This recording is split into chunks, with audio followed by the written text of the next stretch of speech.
সকাল থেকে তো কন্টিনিউয়াস বৃষ্টি হয়েইছে। এখন দুপুরের দিকে বৃষ্টিটা একটু কম হয়েছে, তাই ভাবলাম চলো একটু রেডি হয়ে নি। বৃষ্টির জন্য ঘরে বসেছিলাম, ঘুরতে এসে তো সবসময় ঘরে বসে থাকতেও ভালো লাগে না, তাই না? তাই বুটু আর আমি সবার আগে রেডি হয়ে নিলাম একটু সি বিচে যাবো বলে। আমরা তো এমনিতেও এখন সি বিচে স্নানের জন্য যাব না, জাস্ট যাবো একটু পা ভেজাবো, 2-4টে ফটো তুলবো, এই করেই চলে আসবো আর কি। তাই রেডি হয়ে নিলাম যাওয়ার জন্য। বৃষ্টি তো কম হয়ে গেছে, ভাবলাম চলো একটু সি বিচ থেকে ঘুরে আসি। এমনিতেও বুটুকে নিয়ে আমরা সেরকম মানে সমুদ্রে স্নান করতে পারছি না একটুও। তার কারণ হচ্ছে বুটু কোনো মতেই সমুদ্রে নামবে না, ওখানে গেলেই চেঁচামেচি শুরু করছে ভীষণভাবে, কোলে নাও কোলে নাও করে যাচ্ছে সমানে। তাই ভাবলাম যাই, একটুখানি ফোনটা নিয়ে যাবো, একটুখানি ফটোশ্যুট করবো। আজকে ভেবেছি কিছু ফটোও তুলবো আমরা। ওই যারা থাকে না ক্যামেরাম্যান, ওদের দিয়ে দুজন আসলে না সেরকমভাবে কোনো ফটো নিজেদের ফোনে নেওয়া যায় না আর কি। তো সেই কারণে ভেবেছি কিছু ফটো তুলবো। চেঁচাচ্ছে দেখেছো? কোথায় রে তুই? তোকে খুঁজে পাওয়া যাচ্ছে না। কোথায় বুটু? ওই দেখো আমার পিছনে দাঁড়িয়ে আছে।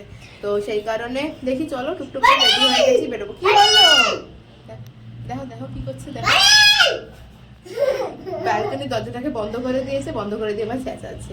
রেডি হয়ে গেছি, চলো টুকটুক করে সেই বিচের দিকে যাই। চশমাটা পর দেই বুটু চোখে একটু। বুটুকে চশমা পরতে বললাম, কিন্তু সে তো চশমা পরলো না, আমিই পরে নিই।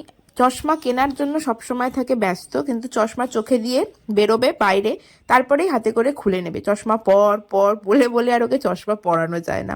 যাই হোক দেখো এখন আবার চশমাটা একটু পরে নিয়েছে। দূরে জাহাজ দেখা যাচ্ছে, দেখেছিস? 4 তারিখ যেহেতু এখানে রাষ্ট্রপতি আসবে, সেই জন্য অনেক কিছু ব্যবস্থাপনা চলছে এখানে, পরিষ্কার পরিচ্ছন্ন করা, আরও অনেক কিছু। অ্যাকচুয়ালি নেভি ডে আছে 4 ডিসেম্বরে, ইন্ডিয়ান নেভি ডে, আর সেটা সেলিব্রেশন এবার এখানেই হবে।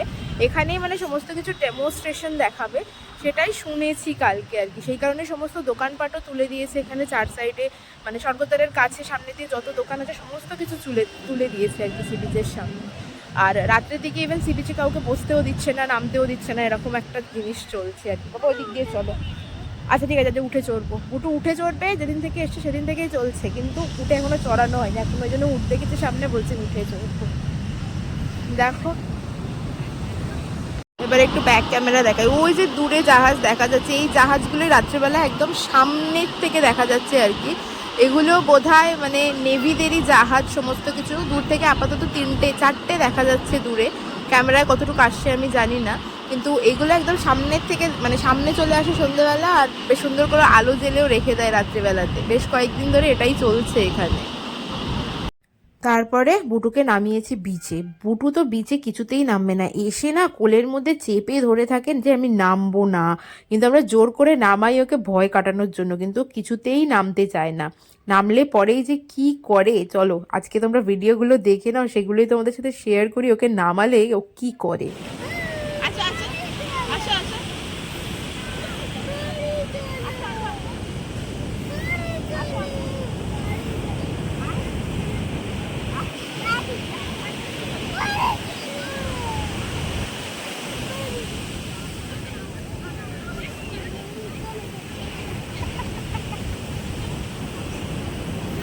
বুটু মাম্মা মাম্মা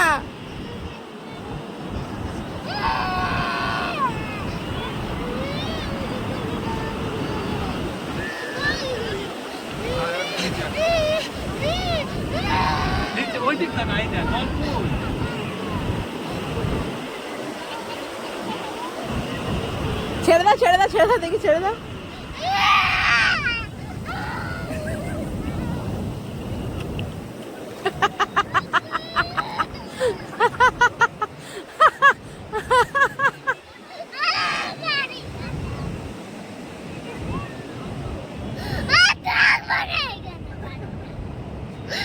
কি হয়েছে? কেন বাড়ি যাবো কেন?